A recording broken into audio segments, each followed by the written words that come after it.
time since I've made a video. Sorry about the wind.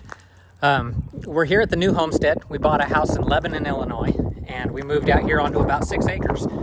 So here I am getting ready to fix up my shop.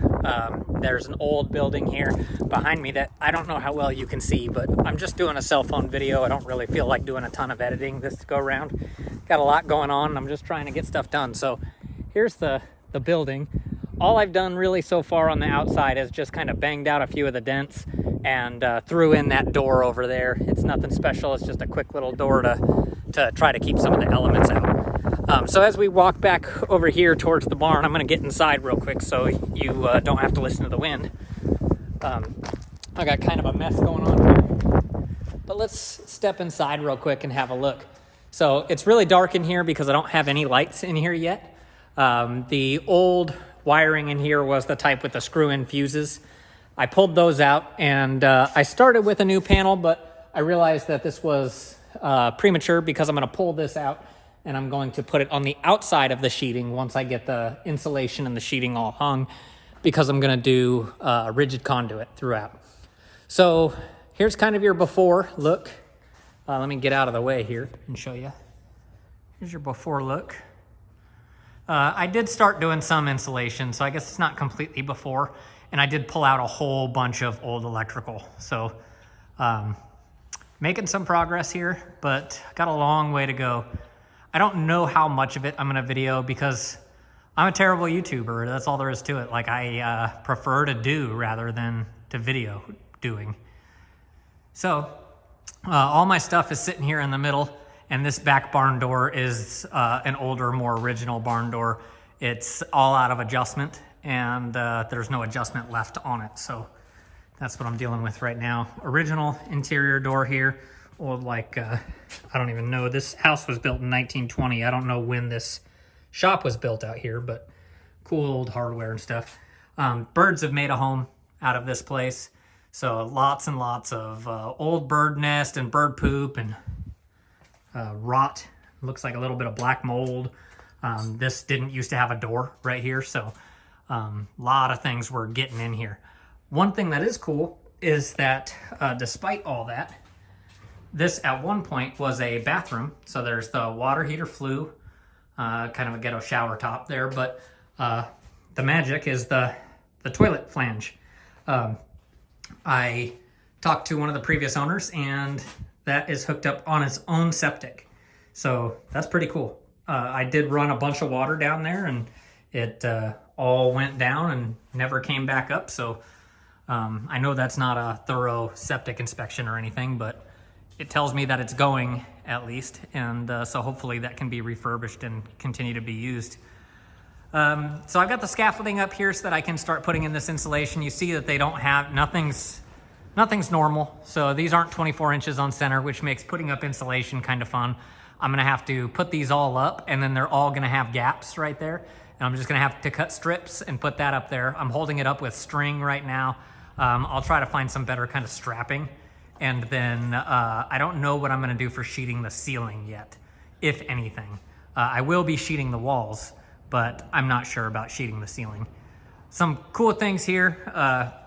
I just kind of wanted to show you guys some of the cool character of the barn is that, and I can't do this while holding the phone, but you've got these two pins right here on these windows.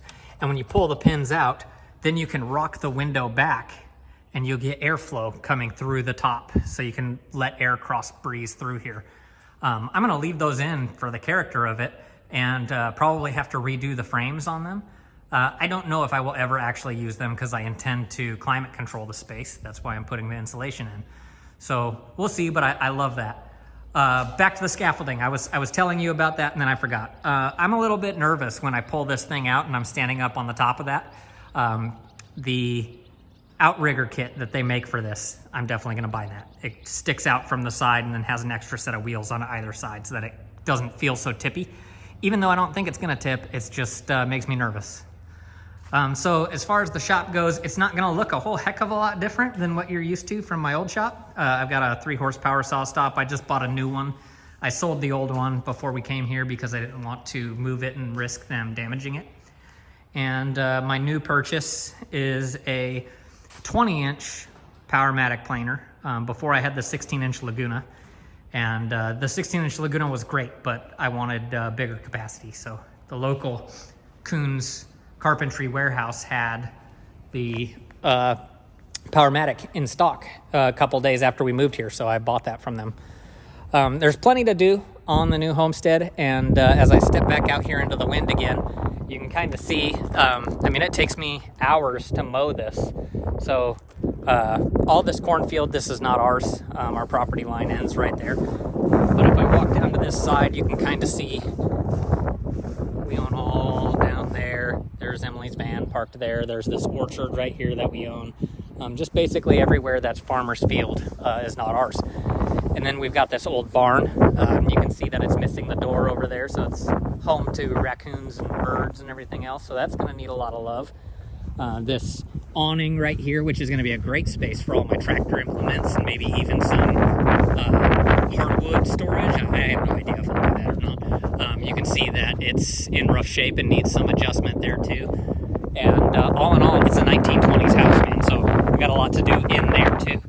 So that's not really the tour that I'm sure you want of the homestead, and I'm sure I'll give you a much better tour at some point. But I just wanted to kind of talk about the shop a little bit because I'm going pretty full steam ahead on the shop.